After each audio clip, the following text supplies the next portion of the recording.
प्यारे बच्चों, कल आपका एग्जाम है फिजिक्स का एंड आई नो कि आप बहुत ही एक्साइटेड हो इसके लिए और साथ ही साथ डरे हुए हो, but I am going to tell you some important things. तो डरने की कोई बात नहीं है, क्योंकि देखो इस वीडियो में आपको मेन टिप्स बताने जा रहा हूं जो आप अभी भी फोकस करेंगे तो आपका एग्जाम काफी डिफरेंट होगा कंपेयर टू आपने इनको फॉलो नहीं करा होगा। तो देखिए सिंपल सी बात यह है कि आपने इस लास्ट डे, अब ये कुछ घंटे ही बचे, आपको एक रात है, क्या कर सकते हैं कि आपके एग्जाम अच्छे जाए।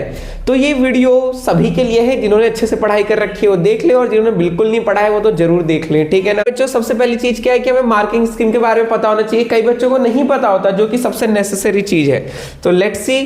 तो देखिए आपके सेक्शन ए में 16 क्वेश्चंस है 16 मार्क्स के, सेक्शन बी में 5 क्वेश्चंस है 2 मार्क्स के तो 10, सेक्शन सी में 7 क्वेश्चंस 3 मार्क्स के 21, उसी तरह सेक्शन डी में केस बेस वाले 2 क्वेश्चन फॉर 4 मार्क्स तो 8 मार्क्स हो गया, एंड सेक्शन ई में 3 long answers for 5 marks 15 marks, ठीक है।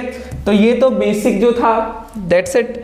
अब देखिए ये आपको थोड़ी वेटेज पता होनी चाहिए। अगर आप यहाँ पे ध्यान से देखेंगे तो you will get to know कि शुरू के जो 3 चैप्टर्स है, फर्स्ट, सेकंड और थर्ड, ये 16 मार्क्स के हैं। उसके बाद आपके पास जो 4th, 5th, 6th और 7th ये 4 चैप्टर्स हैं, ये 17 मार्क्स के हैं, जो कि काफी इंपॉर्टेंट है। फिर उसके बाद जो चैप्टर 8 है, electromagnetic wave, chapter 9 and chapter 10 ray optics, wave optics, ये कुल मिला के 18, काफी मेजर पोर्शन, ओके। उसी के साथ dual nature of radiation, matter, atom और न्यूक्लियर, ये 12 मार्क्स, जो कि स्कोर करना अच्छा है, इजी है। और 7th लास्ट चैप्टर, ठीक है ना, जो लास्ट चैप्टर यूनिट 7 में आपको पता है कि सेमीकंडक्टर अकेले ही 7 नंबर का है। तो इनमें क्या क्या जरूरी है अब वो हम डिस्कस करते हैं। देखिए जो नॉर्मल पेपर है 27 मार्क्स आपका इजी पेपर आएगा, जिसमें थोड़ी बहुत डेरिवेशन और सिंपल चीजों को अप्लाई करना होगा। 22 मार्क्स का बेसिकली अप्लाइंग वाले क्वेश्चंस आएंगे, जिनमें थोड़े अच्छे वाले न्यूमेरिकल बनते हैं। उसके अलावा 21 मार्क्स में वो क्वेश्चंस आएंगे जो कॉम्पिटेंसी बेस्ड क्वेश्चंस होते हैं, जिसमें हायर ऑर्डर थिंकिंग स्किल्स का यूज करना पड़ता है। कुल मिला के ये हो जाएंगे आपके 70 मार्क्स। अब देखिए प्यारे बच्चों, अब लास्ट मोमेंट में हम क्या करें, मेन चीज ये है, ठीक है। लास्ट मोमेंट पे क्या करें, अब लास्ट मोमेंट पे आपको ये करना है। देखिए electromagnetic wave, ray optics 18 marks का है, तो इसमें आप लेंस मेकर्स फार्मूला में ध्यान दीजिए, ह्यूजेंस प्रिंसिपल, रिफ्रैक्शन, कहते हैं डिफ्रैक्शन और इंटरफेरेंस की प्रॉपर्टीज और डिफरेंस, ठीक है, Young's novelty experiment.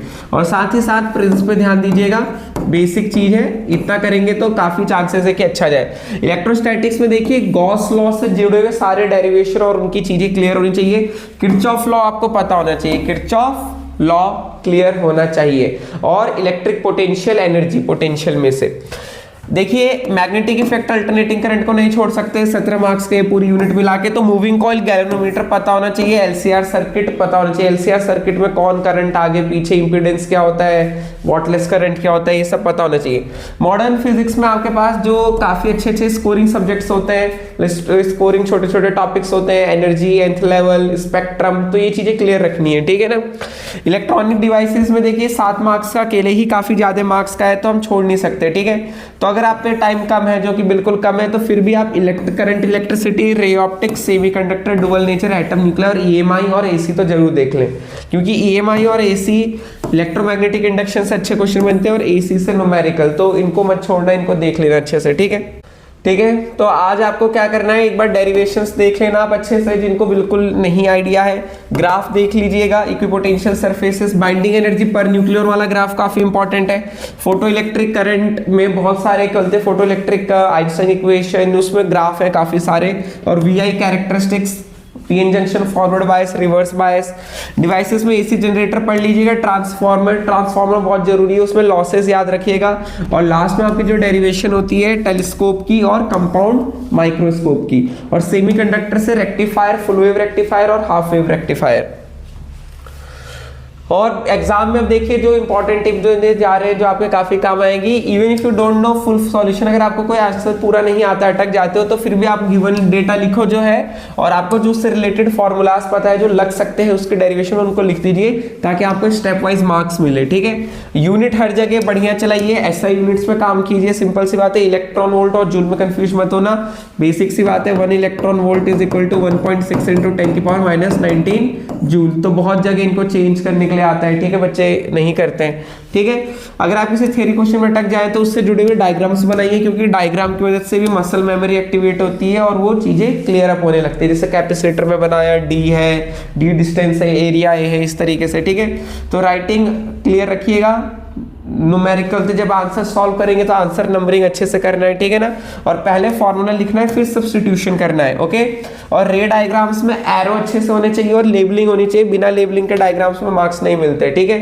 And this is it for today. और मेन चीज मैं ये बताना चाहूंगा कि आज आप लोग एक और चीज देखिएगा कि आप क्या बोलते हैं, बेसिकली अपनी जो एनसीईआरटी की समरी होती है हर चैप्टर के बाद, उनकी एक बार रीडिंग कर लीजिएगा, क्योंकि उसमें से काफी क्विक रिवीजन हो जाएगा आपका।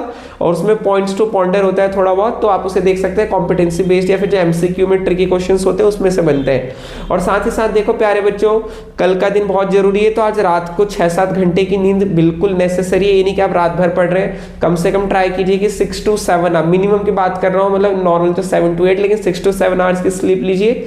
और टेंशन नहीं लेना है, एग्जाम सेंटर पे जाके कोई एक्स्ट्रा चीज दोस्तों ने ये बताया, ये क्वेश्चन देख ले, वो देख ले, मत देखना। जो आपको अच्छे से नॉलेज है उसी पे आप सेटिस्फाइड रहना कि आप अच्छा करेंगे, और एक जोश के साथ जाना है कि भगवान जी हमारे साथ है और एग्जाम अच्छा जाएगा। अपना अंदर का कॉन्फिडेंस नहीं खोना है, समझ रहे हो ना। और साथ ही साथ वाटर बॉटल सब लेके जाएंगे, क्योंकि आपको माइंड को हाइड्रेटेड रहना बहुत जरूरी है, क्योंकि दिमाग गर्म हो जाएगा इतने सारे क्वेश्चन करके। सो पानी की बॉटल जरूर लेकर जाएंगे, टाइम से पहले पहुंचेंगे, अच्छे से नींद से सोएंगे और सुबह उठ के रिलैक्स रहेंगे और अपना बिना टेंशन लिए ये सोच के जाएंगे कि मैं फोड़ के आऊंगा, मैं बहुत अच्छा करके आऊंगा, ठीक है। इवन ये सोचना है कि आपको पेपर आता होगा, जो कुछ क्वेश्चंस आपको नहीं आते होंगे तो पैनिक नहीं करना है, पहले सोच के जाना है कि मैंने पूरे साल मेहनत करी है, मैंने पढ़ा है, तो जो क्वेश्चंस मेरे को उस मोमेंट पे नहीं आ रहे हैं वो भी मैं सोच के कर ही लूंगा गारंटी से, ठीक है। और क्वेश्चन पेपर ध्यान से पढ़िएगा, अच्छे से डिटेल से, और ध्यान रखिएगा कि जो क्वेश्चंस नहीं आते उन क्वेश्चंस को तो और अच्छे से पढ़िएगा, क्योंकि कई बार आंसर्स क्वेश्चन में ही छुपे होते हैं और क्वेश्चंस हम ध्यान से नहीं पढ़ते, जिसकी वजह से हमें उसका आइडिया नहीं लगता। और जब हम क्वेश्चन को ध्यान से पढ़ते हैं तो हमारा माइंड भी बैक साइड में पैरेलल प्रोसेसिंग कर रहा होता है, उसका आंसर्स खुद ही ढूंढ रहा होता है। तो जब आप पेपर को रीडिंग टाइम मिलता है तो उसमें पूरा पेपर पढ़िए, और जो क्वेश्चन नहीं आते उनको थोड़ा ध्यान से पढ़िए, क्योंकि जब आप उन्हें पढ़ लेंगे तो आपका दिमाग बिहाइंड द सीन्स उनको सॉल्व कर रहा होगा और आपको एकदम से कंसेप्ट अरे याद आ गया, उस टाइप वाला बात होगा, ठीक है। And all the very very best. कल फोड़ के आएंगे और कुछ बड़ा करके आएंगे, एग्जाम बहुत अच्छा जाएगा। हमने पूरे साल मेहनत करी है तो कोई रोक नहीं सकता, और मेहनत कभी बर्बाद नहीं जाती, ठीक है। एग्जाम बस जाएगा। तो जय श्री कृष्ण, जय मां Saraswati, and all the very very very best प्यारे बच्चों कल के लिए। कल महादिन है आप लोगों के लिए, एक वॉर है और इसे जीत के आएंगे, ठीक है। तो फोड़ के आना एंड लेट्स रॉक। मिलते हैं कल, क्यूरियोसिटी फ्लो आपके साथ है। जय श्री कृष्ण, जय श्री राम, जय बजरंगबली, जय हनुमान, सियावर रामचंद्र की जय हो।